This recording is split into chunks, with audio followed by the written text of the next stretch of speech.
Hi, my name is Diamond Dallas, and welcome to the Dallas, Texas show. Today I will be sharing with you some stories. The Surprise Party, Part 1. There is no way out. This is your reality now. Hello. Welcome to my crypt. Sit down. Relax. Alpha Pax presents Fear Street, The Surprise Party by Arl Stein. Performance by Shauna Judy. Chapter 1. Saturday afternoon. Meg Dalton pressed the handbrakes and skidded her bike to a stop on the dirt path. She took a deep breath and smiled. "Sure smells like spring," she said. Sunlight filtered through the tall trees, with their fresh green leaves still unfurling. Dogwoods and cherry trees were already in bloom, blanketing Shady Side Park with splashes of white and pink. "It's so beautiful here in May. It's like riding through a fairy tale world," Meg thought. Her friends were always putting her down for saying things like that. She decided to keep the thought to herself. Her two companions, pedaling their bikes leisurely, caught up to her. "Hey, Meg, why'd you stop?" Tony called. "Let's keep going to the river," Shannon said, gliding past Meg, then turning around. "Come on. I want to ride. I got to burn off some of the extra pounds I put on this winter." Meg stared at her friend. Shannon didn't have any extra pounds to take off. Her figure was perfect. With her coppery hair, blue eyes, and full, pouty mouth, Meg thought, Shannon looked just like that actress in the movies, Molly Ringwald. "I've got to get a new bike," Tony said. "There are no rubber left on the pedals." "Shh," Meg interrupted, pointing to a bed of pink and purple wildflowers just ahead. "Look, a hummingbird." "Are we going to keep riding or what?" Shannon asked impatiently. "If I knew this was going to be a nature field trip, I would have brought my notebook." Shannon hopped back on her bike seat and pedaled away. Meg hurried to catch up to her. "Hey, wait up!" Tony called. "It's hard to pedal with no rubber on the pedals." They rode past a noisy softball game on the public diamond, recognizing several of their friends from Shady Side High. In the sloping grass field beyond the diamond, people were sunning themselves, throwing frisbees and having picnics. It's like everyone has burst out of their cocoons and come out ready for fun, Meg thought. She knew her friends would put her down for the thought, too. Everyone was always teasing Meg for being too gung-ho, too enthusiastic, too bright and chirpy. She was short and, to her constant regret, still hadn't developed much of a figure. And with her round face, short blonde hair, and big blue eyes, she was sometimes mistaken for a kid, which drove her bananas. A baby squirrel scampered across the path, and Meg had to swerve to miss it. "That could have been 5 points," Tony called from several yards behind. "Not funny, Tony," Meg called back. She pedaled harder and caught up to Shannon. "Tony seems to be in a good mood," Shannon said, her eyes straight ahead on the path. "He's done nothing but complain about his bike the whole afternoon," Meg said with a sigh. "But for him, that's being in a good mood," Shannon cracked. Meg forced a laugh. She realized that Shannon was right about Tony. He had been so moody all winter. He was always losing his temper and getting angry for the tiniest reasons, or for no reason at all. At first, Meg thought maybe it was her fault. Maybe Tony was getting tired of her. They had been going together for more than 2 years. Maybe he was angry because he wanted to dump her and didn't know how. But every time she mentioned it, he got a hurt look on his face and swore that nothing was wrong. The ground grew soft as the path began to lower itself toward the river. They had to pedal around deep puddles of rainwater. "And how are you and Dwayne getting along?" Meg teased. It was the only thing she could ever think of to tease Shannon about. "That creep!" Shannon shouted, breathing hard from her rapid pedaling. "He follows me around like a sick puppy, with those dark, mournful eyes. Ugh. He's always flexing his muscles in those tight white t-shirts he wears, showing off.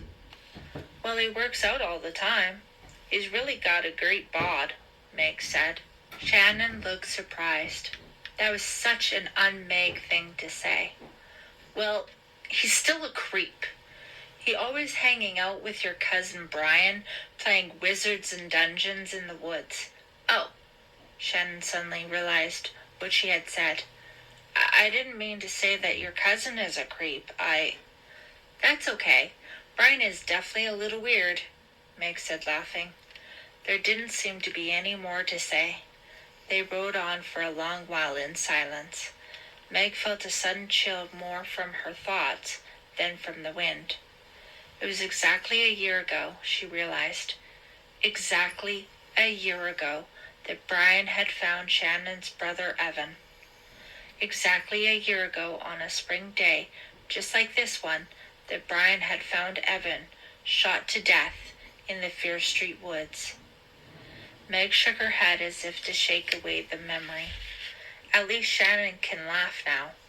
Meg found herself thinking at least she can crack jokes again and go biking in the park with her old friends. What a long winter. Meg slowed down and let Tony catch up. "How's it going, Slowpoke?" "I think my chain's slipping," he grumbled. He pulled off the maroon sweatshirt he'd been wearing, revealing a gray t-shirt underneath, and tied the sweatshirt against his waist. Despite the cool winds off the river, he was sweating. "I've got to get a new bike," he said, climbing off and bending down to inspect the chain. She loved the way he looked when he studied something closely. The way his dark eyebrows lowered and his forehead wrinkled, his frown of concentration. "You'll be working for your dad as soon as school's out," Meg said. "You'll be able to save up for a new bike." "Yeah, sure," he muttered, wiping his grease-covered hand on his jeans. "With what the old man's paying me to pump gas, maybe I can afford a pogo stick." He climbed back on the bike and started to pedal away. She followed along the curving path, beyond a long field of tall grass and reeds. The narrow, brown Conecuh River flowed quickly but silently, high on its banks. Since there had been a lot of snow that winter, Meg was surprised to see Shannon down by the river, at the end of the bike path, talking to two other kids on bikes. As she rode closer, Meg recognized Lisa Bloom and Corey Brooks. Lisa and Corey had become something of a joke around Shadyside High. They had grown up next door to each other and were lifelong friends. The previous winter they had started dating, and ever since they hadn't been able to get along at all. Tony and Meg rode up to meet them. "We were just heading back," Corey said. "It's cold down here." "What are you two doing tonight?" Shannon asked Lisa. "I don't know. Corey didn't make any plans," Lisa said with the wiry half-sneer that often crossed her face. "I don't think you remembered we had a date." "I thought we'd just hang out or something," Corey said uncomfortably. He started to put his arm around Lisa, but she stepped away. "Tony and I aren't going out," Meg said. "I've got to stay home and work on my final report for psych. I am so far behind with it. Oh, I almost forgot my big news," Lisa interrupted. "Guess who's coming back to town for a visit?" "Ellen Majors." Shannon gasped and grabbed for the handlebars of her bike as it started to fall. "Sorry," she said quickly. "The bike just slipped." She suddenly looked very pale. "Ellen's going to be staying at her aunt's," Lisa added. No one said anything. Meg knew they were all thinking the same thoughts. all thinking of a year ago, all thinking of Shannon's brother Evan. Ellen Majors and Evan had gone together since junior high. Ellen, Meg, and Shannon had been inseparable best friends for even longer. Then when Evan died, it all fell apart. Ellen moved away a few months later. No one had heard from her since, until now. It would be great to see her, Meg said brightly, breaking the silence. It's been so long. Yeah, Lisa added, trying to copy Meg's enthusiasm, but not quite pulling it off. She and Ellen had never been that close. Shannon didn't say anything. She was staring at the river, a distant look in her eyes. Maybe we should have a party for Ellen, Meg said. She looked at Tony, who looked away. Yeah, Lisa repeated. Why? Shannon asked sharply. To, welcome her back? Meg said, surprised by Shannon's hostility to the idea. To show her that we still care about her, I guess? Evan's still dead, Shannon muttered, not looking at them. But we got to show Ellen that we don't blame her, Meg said, surprised at all the strong feelings she suddenly had. She hadn't realized how much she had missed Ellen all year. I guess, Shannon said unconvincingly, her voice barely audible over the gusting wind. I think a party is a great idea, Lisa said, climbing back on her bike. A surprise party, maybe. You know, Ellen, she probably wouldn't come if she knew about it in advance. I'll help you to get it together. In fact, I'll start telling everyone about it right away. Count me in, Corey said. Meg looked back at Tony. He was staring at the ground. Tony, are you okay?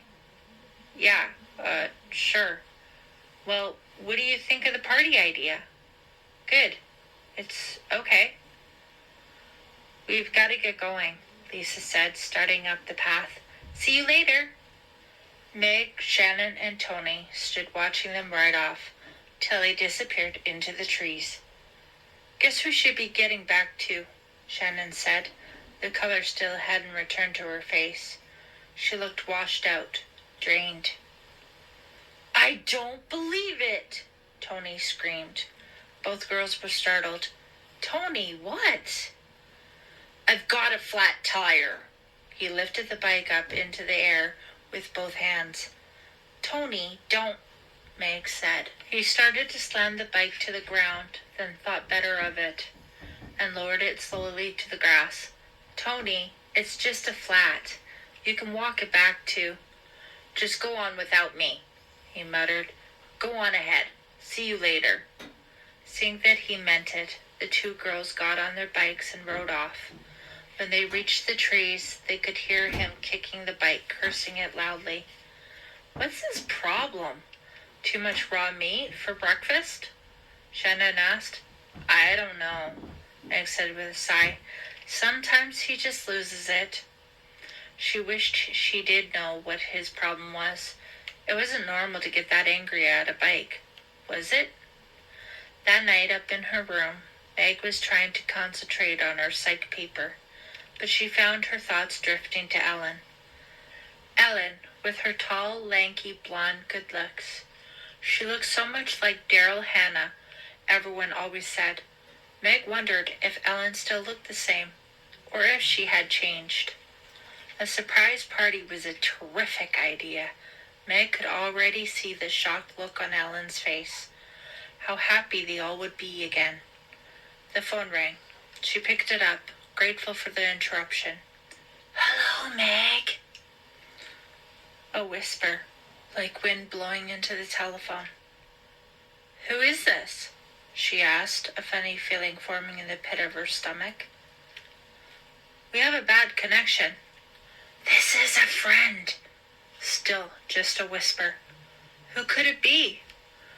I'm warning you. Don't have a party for Ellen. Now, wait a minute, Meg cried, surprised by her own high-pitched voice, by the fear rising within her and the anger. I'm serious. Dead serious. Don't have a party for Ellen. Don't force me to show you how serious I am. Who is this? What kind of a stupid joke? She heard a click. The dial tone returned. She dropped the receiver back onto the phone. The room was silent now, but the whispered voice remained, repeating its threatening message in her ear, the whispers growing louder and louder until she held her ears and forced them to stop. Chapter 2. Saturday night. Meg sat at her desk, staring at the phone until it became a white blur. How did she feel? Scared? No. Angry? Yes, that was it. Angry and insulted. Did the caller really think he could frighten her with that stupid hoarse whispering? Whoever it was had seen too many bad horror movies, she decided. Halloween 5, Freddy Returns, Friday the 13th, Part 400. How dumb. Girls in those films were either tramps or frightened idiots. They'd get one scary whispered phone call and fall to pieces, frightened out of their wits. Well, this was real life, not a dumb movie. And whoever it was certainly didn't know Meg very well. Maybe she was small and young-looking.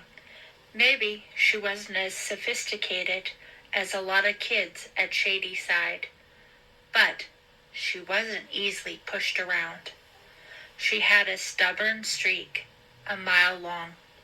At least, that's what her mother always said, and Meg took that as a compliment. She realized that her heart was pounding. Okay, she admitted to herself, maybe I am a little upset. She picked up the receiver and pushed Tony's number. The line was busy. That was annoying. Who could he be talking to? She wanted to talk to someone. Her parents? No. They'd make too big a deal about it. They'd probably call the police right away, make a big fuss, forbid her to have the party. And the call was probably just an obnoxious joke some kid from school had decided to play. She pushed Tony's number again. Still busy. She hung up and tried Lisa's number. Lisa picked it up after the first ring and said, "Where are you?" "Huh? Corey? No, it's Meg." "Oh, Meg, I'm sorry. I thought it was Corey. He's a little late, like an hour." "Sorry," Meg said. "It's not your fault," Lisa said quickly. She sounded really angry. "I'm trying to look on the bright side. Maybe he was run out by a truck." "Right. Keep it light," Meg laughed. "What are you doing? Waiting for Tony?" "No, we're not going out tonight. I'm supposed to be writing my psych paper." "But?" "How'd you know there was a but?" "I'm a mind reader," Lisa cracked. "But See, I told you. I just got this creepy phone call." "Really?" Lisa started to sound interested. "What was it, a breather? I got a breather once. I couldn't believe it. It was so gross." "No, this was a whisperer." Meg was beginning to regret telling Lisa about the call. Lisa would only make endless jokes about it. She had such a dry sense of humor. She never took anything seriously. "What did he whisper?" Lisa asked. "Sweet nothings?" "No, he told me not to have a party for Ellen." "He what?" "You heard me. He warned me not to have a party." "Well, who do we know who hates parties?" "I don't know." I couldn't recognize the voice. It was such a strange, hoarse whisper. I really couldn't even tell if it was a boy or a girl. "I'll bet it was Corey," Lisa said. "He'll do anything to keep from getting over to my house on time." That was supposed to be funny, but Meg didn't laugh. She felt annoyed that Lisa wasn't taking it more seriously. "It was kind of scary," she told Lisa. "How many kids have you told about Ellen and the party?" "A lot." Lisa said. After I ran into you in the park, I went to the mall. I ran into a lot of kids from school, and then I called some kids tonight while I was sitting around waiting for you-know-who. Hey, there's the bell. That's probably him. Gotta run. Later, Meg. She hung up before Meg could say goodbye. Meg found herself smiling. Lisa complained nonstop about Corey and was constantly putting him down. But when the bell rang, she went running. She really was crazy about him. Without realizing it, Meg had pushed Tony's number again. This time, it rang through. Hello? Hi, Tony. It's me. Oh, hi. He sounded strange, sort of far away, confused. I just got the creepiest phone call. Someone warned me not to have a party for Ellen. Me too, Tony exclaimed. What? Yeah, I just got a call. Someone whispering. I think it was a guy, but I couldn't tell. It could have been a girl. And what did they say? Not to help out with the party. He said I wouldn't make it to the party if it did take place. I'd be in the hospital. Someone's playing a stupid joke, right? I don't know, Meg. Whoever it was sounded pretty serious. Oh, come on, Tony. You think he meant it? Meg was disappointed that Tony was taking this seriously. She wanted him to tell her that it was just a joke, that she should just forget about it. Why did he sound more frightened than she did? Who do you think it was, Meg? I don't know. Some kid from school? Someone who's bummed out because he doesn't have a date tonight? Maybe. Tony didn't sound convinced. But we don't know anyone who would do anything that dumb. What, Tony? Meg asked impatiently. I don't know. Maybe we should take it seriously. Call the police or something. What? Get real, Meg cried angrily. I wouldn't. I'm just worried about you. That's all. He broke in. I don't want some creep doing something horrible to you because of a stupid party. It isn't a stupid party, Meg insisted.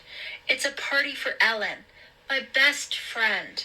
And I'm not going to let one gross phone call that's probably just some moron's idea of a funny joke stop me from doing what I want to do. After a long silence, Tony agreed. Yeah, you're right. I guess I just got a little shook.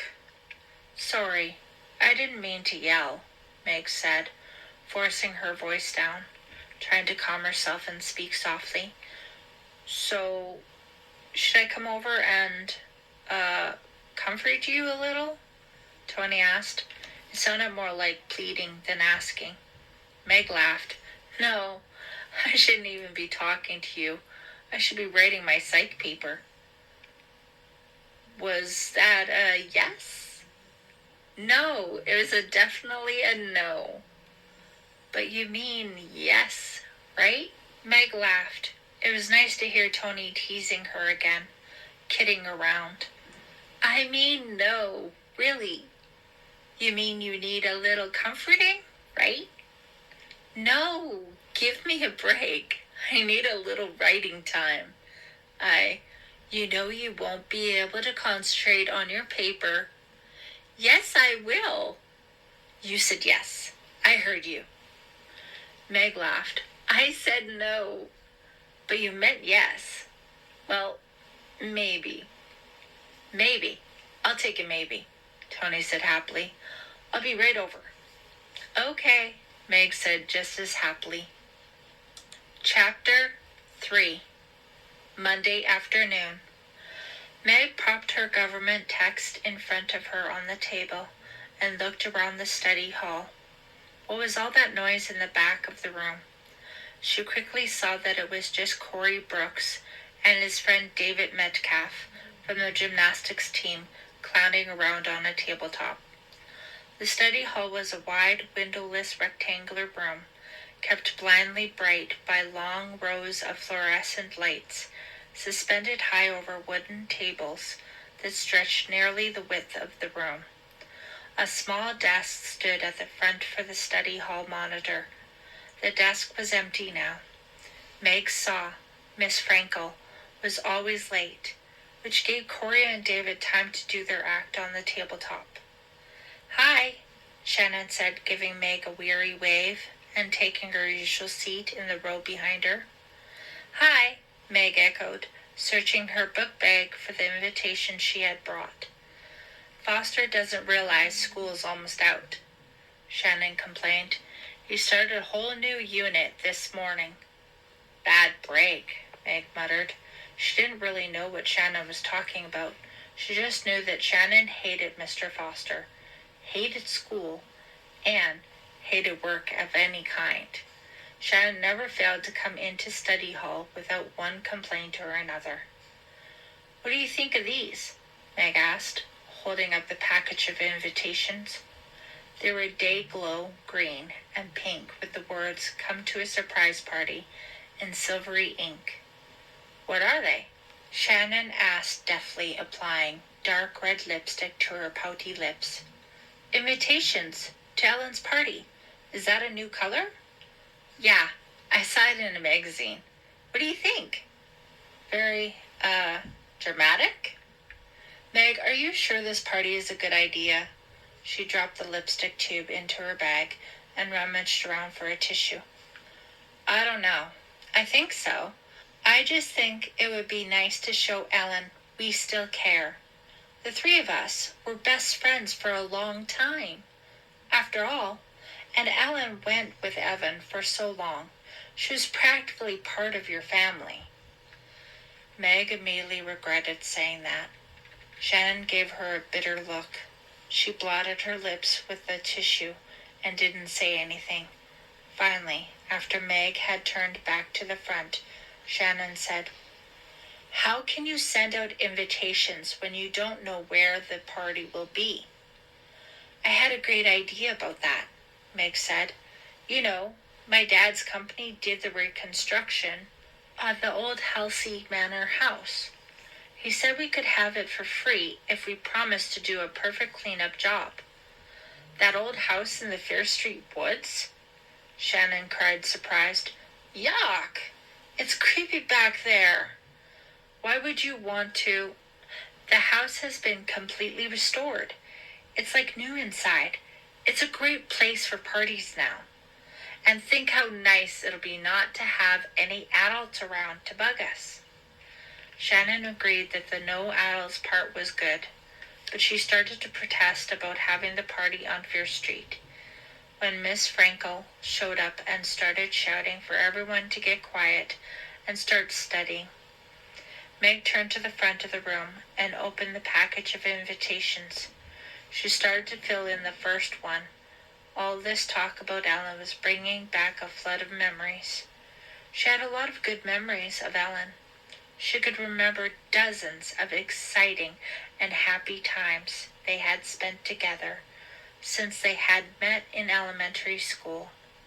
But now, when she thought about Ellen, her mind was drawn to tragedy of the year before.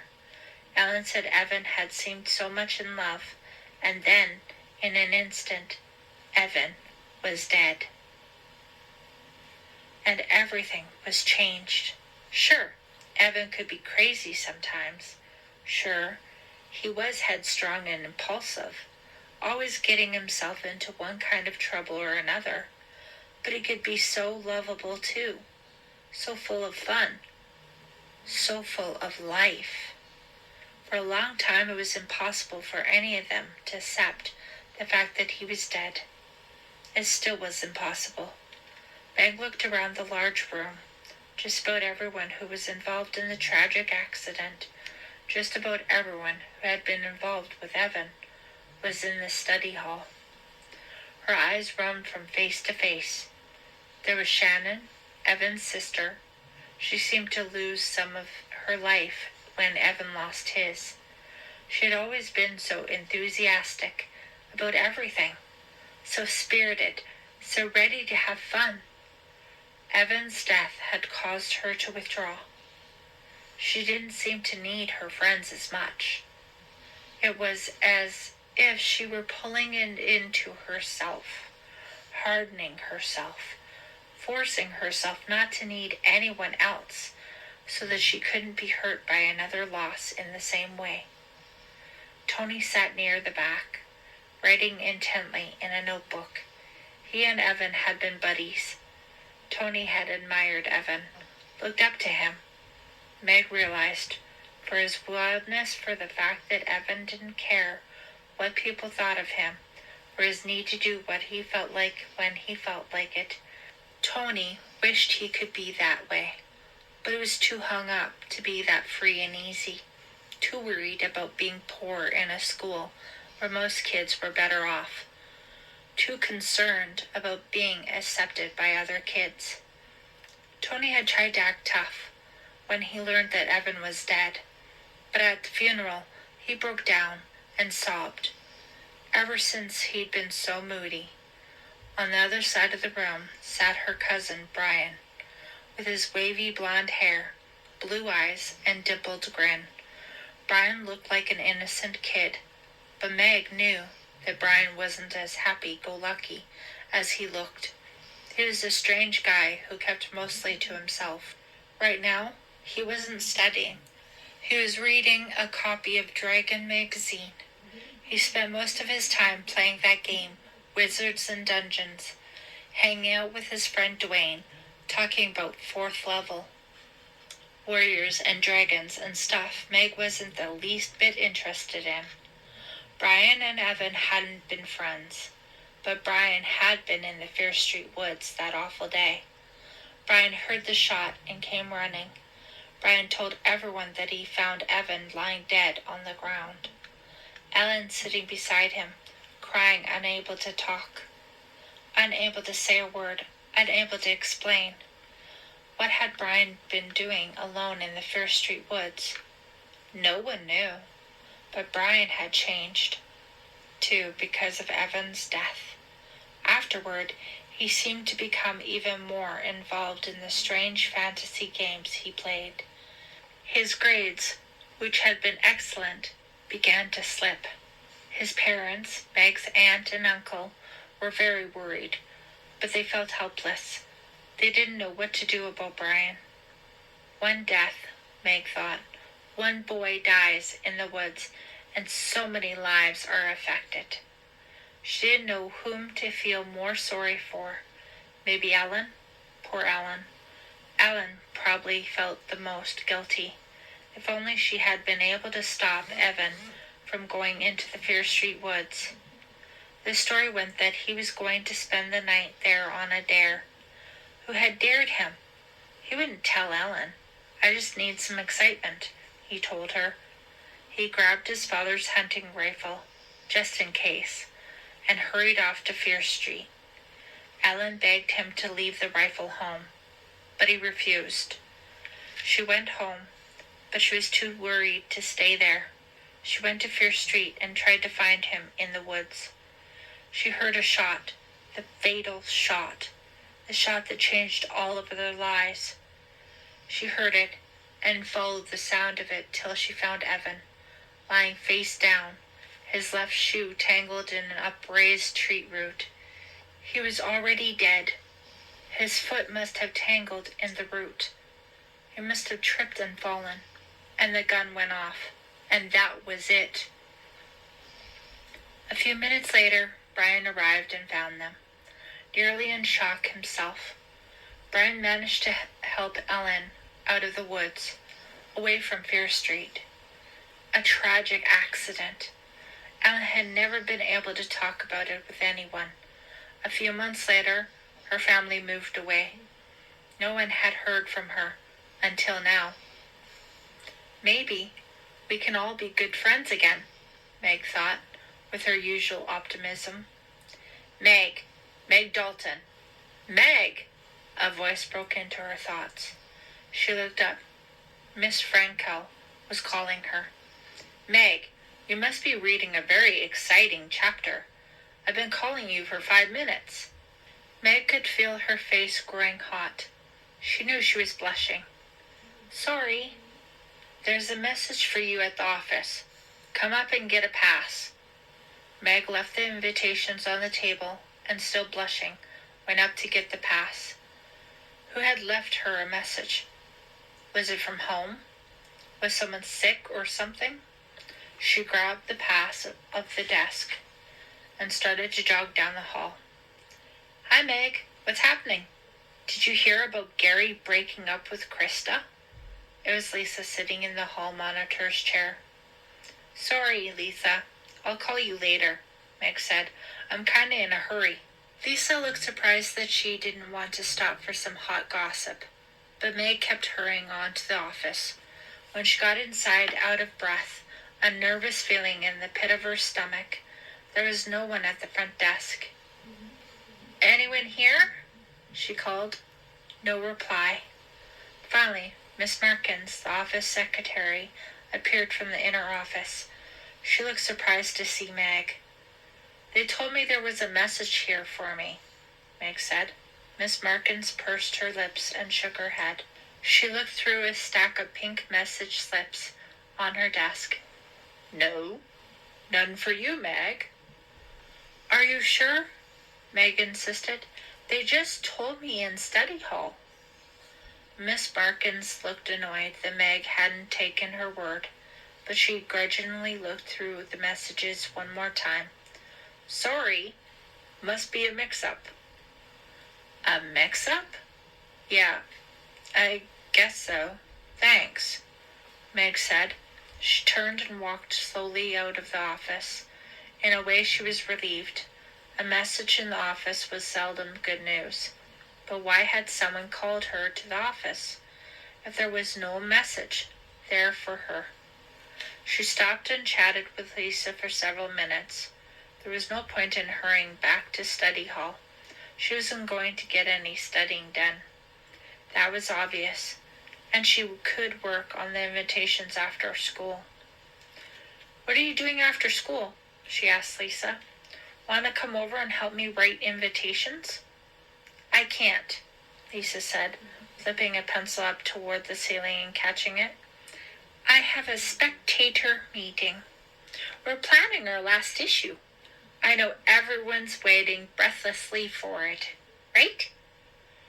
Lisa was assistant editor of the school paper. But I'd love to help out with the party, Lisa added quickly. Ellen and I weren't really close or anything, but I always liked her. They talked for a few more minutes. Then Meg headed back to study hall. Lisa's so funny, Meg thought. She has such a sharp sense of humor. Meg liked Lisa's sophisticated dark looks, too. I wish I could be more like her, she thought, instead of such a baby face. She tossed the hall pass back onto Miss Frankel's desk. Miss Frankel didn't even look up. Her head was buried in the test papers she was grading. Meg took her seat. She looked around the room for a moment, glanced at her watch, and then looked down at the table. Oh, the party invitations. Someone had cut them all into tiny pieces. Who would do such a horrible thing? Meg spun around and faced Shannon. Shannon looked up from her book. Hey! Shannon finally noticed Meg. She closed the book, keeping her place with her finger. Did you see anyone come over to my desk? No, Shannon whispered, her eyes on Miss Frankel at the front of the room. I wasn't here. I went to the library to get this book. I just got back a second ago. Meg stared hard at Shannon. She felt guilty for suspecting her friend. Shannon wasn't happy about having the party for Ellen, but she would never do something like this. Would she? She started to show Shannon the cut-up invitations. Then she thought about the whispered phone call she had gotten on Saturday night. Was the creep who made the call right in the same study hall with her now? Was it Shannon? No, of course not. How stupid. But then, who was it? She gathered up the pieces of the invitations and began to sweep them into her bag. Then she searched in her bag for a pen. There was 10 minutes left to study hall. She could start making a list of all the things she needed to buy for the party. Someone yawned loudly near the back door, and everyone laughed. Meg found a pen and opened her trap keeper to a clean sheet of notebook paper. Things to buy, she wrote up at the top. Meg, please come up here, Miss Frankel called. Now what?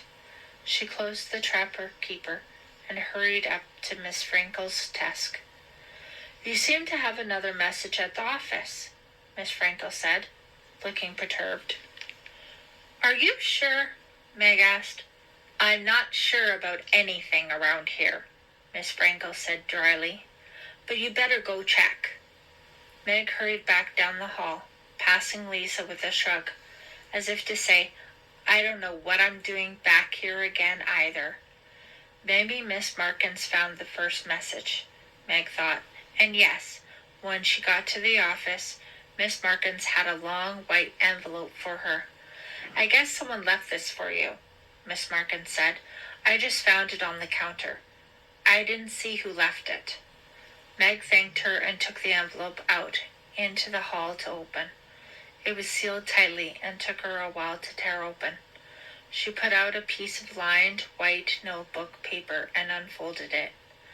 The words on the paper were written in sloppy block letters with a red crayon. She read them 3 times. Meg, I'm watching you. Don't have the party. I don't want to hurt you. But I will. Chapter 4. Later, Monday afternoon. Hey, Shannon, wait up. I want to talk to you. Shannon turned around in the crowded hallway, swinging her bulging backpack over her shoulder. Can't. I'm late. I have a dentist appointment. Meg pushed through a laughing group of kids and hurried to catch up to her. The bell had rung before Meg could get back to the study hall. She looked for Tony. She wanted to show him the threatening note, but she didn't see him in the room or in the hall. Shannon, wait up! I can't, really. Call me tonight, okay? Shannon turned and disappeared around the corner. Hey, you see Shannon? It was Dwayne Colligan. He towered over Meg. All she could see was his blue t-shirt stretched tightly across his muscular chest. He's so big, he doesn't look like a teenager, Meg thought. Maybe he was held back 5 or 6 times. All of the hours he should have been studying and doing homework, he must have been working out. You just missed her, she said coldly. She didn't like Dwayne, and she didn't like the idea of Dwayne and Shannon. He wasn't good enough for her. He wasn't good enough for her dog. She was glad that Shannon agreed.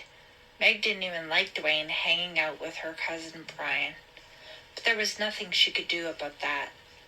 If you see her, tell her I've got something for her, Dwayne shouted over the noise of the corridor. What? Meg asked. He gave her an exasperated wink and a big, dirty smile in reply, and trotted off, laughing as if he'd just made the best joke in the world. Meg thought, he's so gross. Shannon is going to have to tell him to get lost, once and for all. She walked back to the study hall to collect her things, then headed up to her locker on the 2nd floor. Hey, Tony. Hi. He was standing at his locker, leaning against the wall with one hand, reading a piece of paper in his other hand. When he looked up, she saw that his face was troubled. Oh, hi, Meg. He looked back down at the paper. She dropped her backpack on the floor and grabbed the paper out of his hand. It was another note with big block letters scrawled in red crayon. You got one too? As she read his, she bent down and pulled hers out of the book bag to show him. His read, Tony, don't let the party take place, or you're dead meat, a friend. I found it in my locker, Tony said, reading her note quickly and handing it back to her. He seemed quite shaken. Who could have done it? It's someone who knows us both. Who knows where our lockers are? Who knows where we are? I don't know, Meg said, shaking her head, rereading his note. I haven't a clue. Still think it's just a joke? He asked. He took the note from her hands and crumpled it up into a ball. No, I guess not. But who would want to stop this party? Why would someone be so desperate to stop it that they'd do this? Tony shrugged. He took a maroon sweatshirt from his locker and pulled it over his head. We don't know how desperate they really are, he said, straightening his hair with both hands. What do you mean? I mean, how far will they go to stop us? Will they really hurt us? She stared into Tony's eyes and caught the fear inside. That's ridiculous, she said softly, but now she wasn't so sure. She hadn't been at all frightened. She only felt anger that someone would be pulling something like this. But seeing the fear on Tony's face made her a little afraid too. I really don't want to find out how desperate they are, he said, looking away to evade her staring eyes. What do you mean? I think we should forget about the party. We can see Ellen and have a good time without throwing a big surprise party with 100 kids. Can't we? That's not the point, Meg said sharply. We can't let this creep, whoever it is, push us around. If we want to throw a party, we're going to throw a party. It's a free country, right? But someone really doesn't want us to throw that party, Tony said. He picked up the balled-up note and stared, tossing it from hand to hand. I don't care, Meg said. I don't care. She could feel her anger rising. We're having that party, and we're going to find out who's trying to frighten us and get them to stop. Meg, please. He grabbed her shoulder, hard at first, then loosened his grip. Think about this. Think about it carefully. We both should think about it before we decide what to do. No, I've already decided, she said stubbornly. She pulled away from him. She realized that she was annoyed that Tony would give in, would back down so easily. Was he frightened for her or for himself? She wondered. He was just frightened. She had another thought. What about Shannon? Had Shannon received any threatening phone calls or notes? No. She surely would have mentioned them. Shannon was as much behind the party as Meg and Tony, wasn't she? Why wasn't she being threatened too? Someone cut up my invitations, she told Tony. Huh? I had them in the study hall. I was called to the office, and when I got back, they'd been cut into tiny pieces. Wasn't Shannon sitting right behind you? Yes, but she said she went out to the library. She didn't see who did it. Funny, he said, thinking hard. I didn't see her leave the room. You didn't? No, I was there the whole time. I'm sure she was too. Well, that's weird. She leaned back against the lockers. Tony, you don't think Shannon... I don't know. She didn't really want the party at first, did she? But I don't think she'd... No, of course not. She's my best friend. She picked up her note and read it again. Did the big block letters look as if they could have been made by a girl? Maybe. It was hard to say. Meg felt a chill slide down her spine. She suddenly had the feeling that she and Tony were being watched. She looked up from the note. Yes, someone was staring at them from across the hall. It was her cousin Brian, and he had the eeriest look on his face. How long had he been watching them? Why was he just standing there, staring like that? "Brian?" she called. He looked startled, as if he hadn't planned on being seen. Tony took a few steps toward him. Brian turned and ran. Chapter 5. Monday night. "Meg, what are you doing up there?" "Homework, Mom," Meg shouted. "If I don't finish the psych paper, I'll get an incomplete in the course." "I thought you finished that paper days ago," Miss Dalton called up the stairs. "No, I've been working on it, but some other things came up." "Well, get to work then." "Mom, thanks a bunch for the advice. If I have to spend the whole night discussing it with you, I won't get too far." "Well, aren't you the tense one these days? So touchy." "Mom, please, give me a break." Silence. She heard her mother walk away from the stairs. Meg looked down at the sheet of the notebook, paper in front of her on the desk.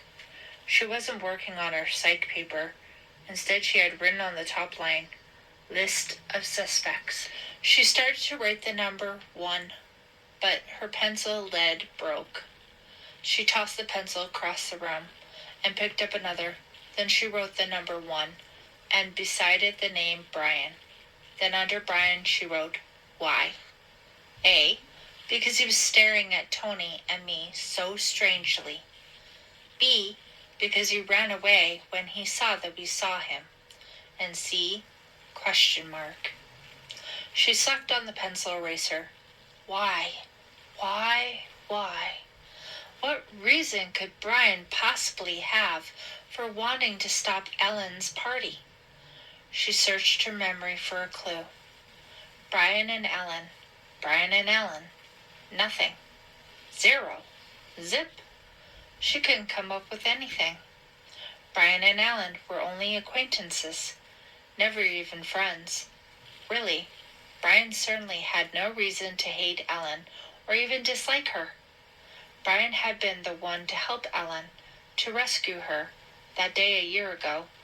That day in the Fear Street woods, when Evan shot himself and Brian found Ellen there, crying, dazed. Evan. Ellen and Evan. Did Evan's death have something to do with this? Meg removed the pencil from her mouth and wrote, "Note, does someone hate Ellen because of Evan?" Then she added a second name to her list of suspects. Shannon. And under Shannon, she wrote, "Why?" A, because Evan was her brother. Maybe she blames Ellen for what happened. B, Shannon was in study hall when the invitations were torn up. C, Shannon wasn't enthusiastic about the party from the start. And D, Shannon's been different since Evan died. She crossed out D, drawing heavy black lines through it.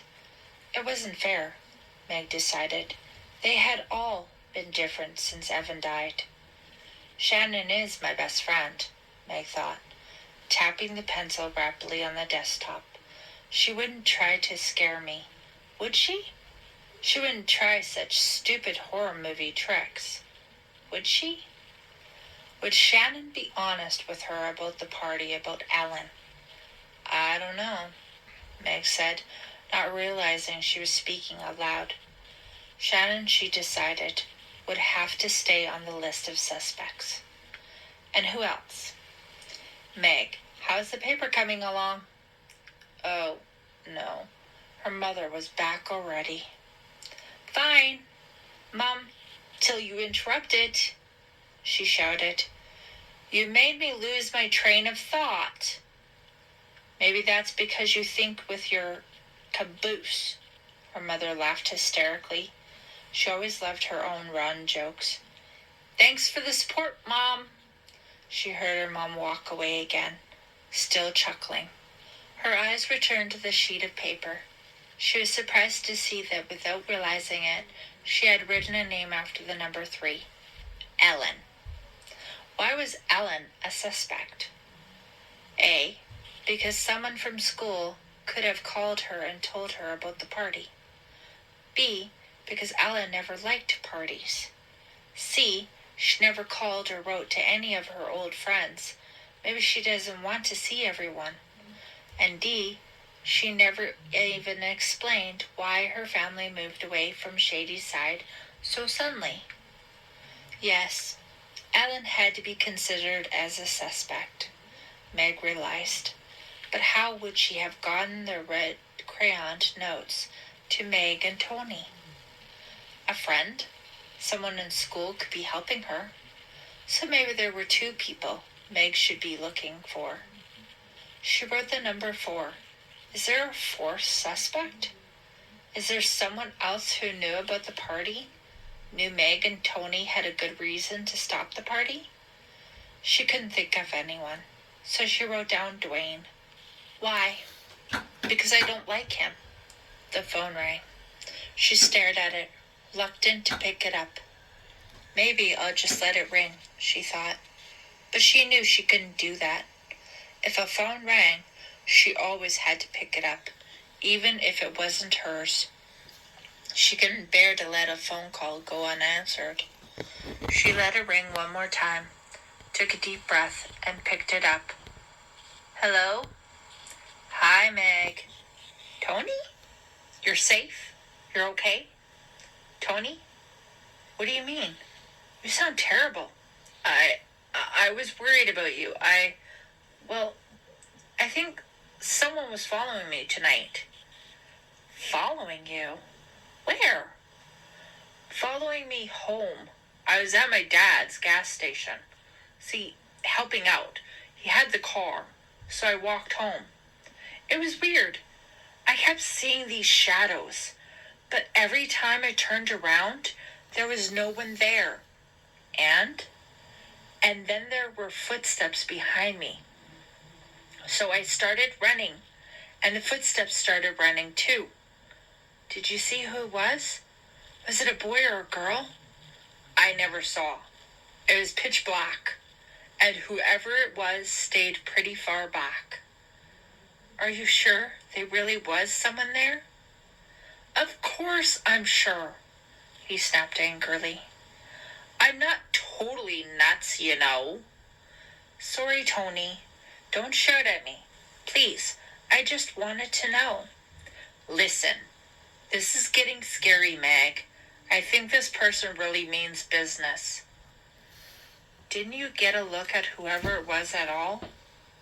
Didn't you see anything? No. Was he tall or short? I don't know. I just ran. I just wanted to get home. Give me a break, okay?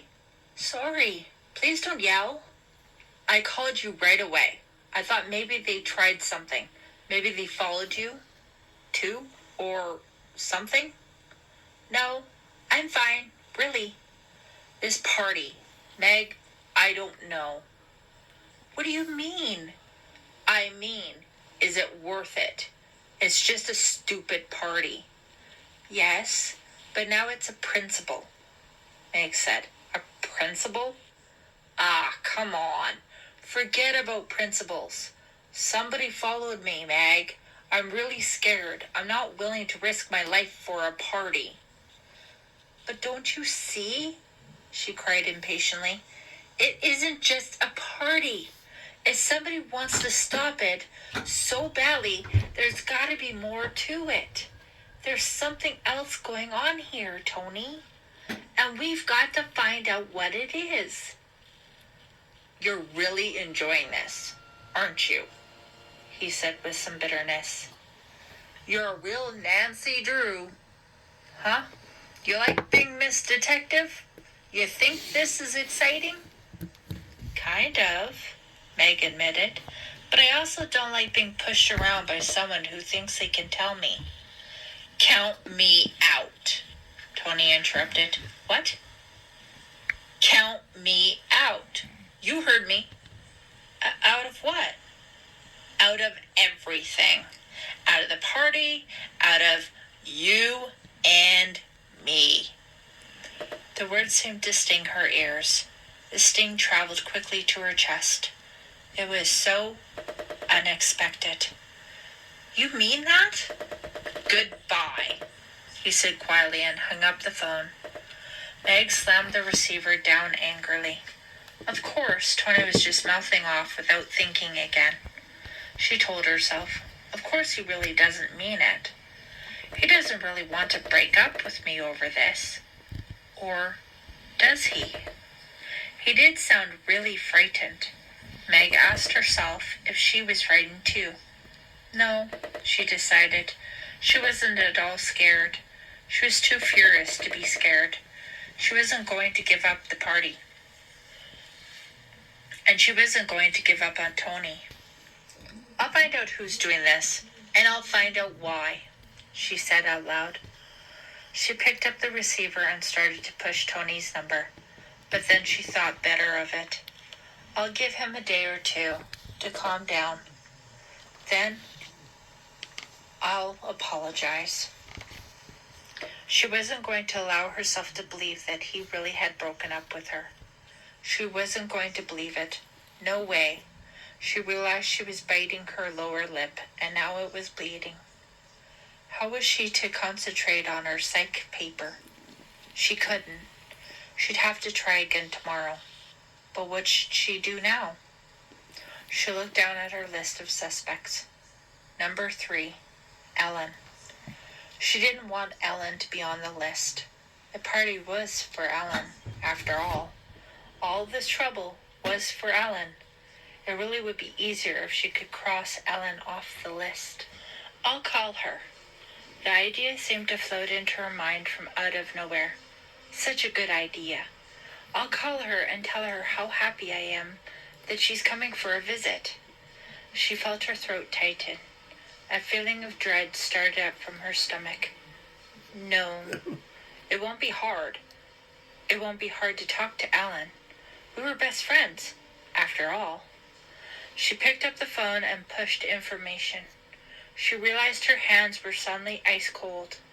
It didn't take long to get Ellen's phone number. I should have called her sooner, she scolded herself. Why did I wait all these months for Ellen to call me? She pushed the upstate area code and the number. It rang once, twice, the dull ring sounding very far away. Ellen picked up after the third ring.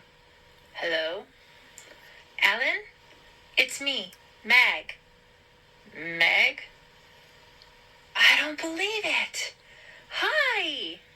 Ellen shrieked. She sounded thrilled to hear from Meg. Meg let out a sigh of relief. She felt much better. So, how are you? Fine, just fine. How are you?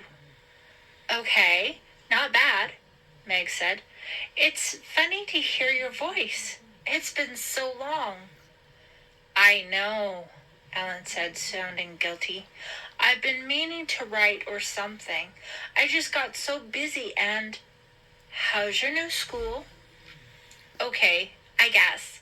It's different, really different, from Shadyside. I'll tell you about it when I see you. I'm coming down, you know. Yeah, that's why I'm calling. I wanted to tell you how glad I am. I'll be staying at my Aunt Annie's. I hope we'll have lots of time to spend together. Me too, Ellen. I really miss you. Meg blurted that out. She hadn't really meant to sound so emotional. It just came out. It felt so good to be talking to her old friend. So comfortable, as if things hadn't changed at all. Me too. You want to do anything special or see anyone? Or anything? Meg asked, talking rapidly, excitedly. No, not really. How's Tony? He's okay. The same, I guess. You two still together? Yeah. Up until 2 minutes ago. But why go into that? I'm so happy you called, Meg. I can't wait to see you. Me too. They chattered on for a few more minutes, not really talking about anything. Then Meg decided she'd better say goodbye before the call got expensive enough for her father to complain about. Ellen promised to call as soon as she got to Shadyside, and then they hung up. Meg felt really good. What a nice talk. Ellen sounded the same as ever, and she'd be so happy that Meg had called. Meg picked up the pencil and started to cross out Ellen's name from her suspect list. But then she stopped. She stared at the paper, thinking hard. Ellen had seemed so happy, so thrilled, so enthusiastic. Too enthusiastic. Too happy. That wasn't like Ellen at all. It was all so forced, so phony. She was being very super cheery, dripping with sweetness. Meg realized she wasn't being Ellen. She wasn't being herself. What was she trying to hide? Chapter 6. Wednesday night. Why don't you hit him? I tried that. He thought it was funny. And I guess reasoning with him is out? Lisa rolled her dark eyes and sighed. That's all I do is reason with him. Corey and I spent all our time together reasoning with each other. That's one of the main reasons we don't have any fun. We're too busy reasoning with each other and discussing why we're not getting along. We don't have any time left to get along. Meg tilted the can to her lips and took a long drink of Diet Coke. She slumped down low in the big leather couch, holding the can in her lap. I like this room, she said after a long silence, looking around at the dark wood-paneled walls, the bookshelves up to the ceiling with the big screen TV built into the center, the glass doors that opened onto a backyard terrace. We don't have a den. You're not trying to change the subject or anything, are you? Lisa asked with a wiry grin. Meg smiled. I just don't know what to say. Tony and I aren't getting along either. We had a big fight about the party for Ellen. He's really frightened that whoever's been trying to scare us really means business. But I told him I wasn't going to let some creep frighten me out of what I want to do. Maybe you are being stubborn about it, Meg. Maybe Tony is right, Lisa said, pulling her long legs over the side of the leather armchair she was sitting in. At least, Tony's worried about you. If someone was threatening me, Corey would probably say, Yeah, but what's on TV tonight? Meg laughed. Lisa did a great Corey impression. Maybe you should just lighten up on Corey for a while, she said. He's really a good guy. Maybe you're just expecting too much for him. You two have grown up together. He lives right next door. It's natural he'd take you a little for granted. In a way, he should. Lisa finished off her Diet Coke and crushed the can in her hand. What's with you, Meg? I didn't want any good advice. I just wanted to complain. Both girls laughed. But I'm being selfish, Lisa said, tossing the crushed soda can toward a wastebasket by the desk across the room. Hey, 2 points. Her face turned serious. You came over here to tell me about the terrible things that have been happening to you.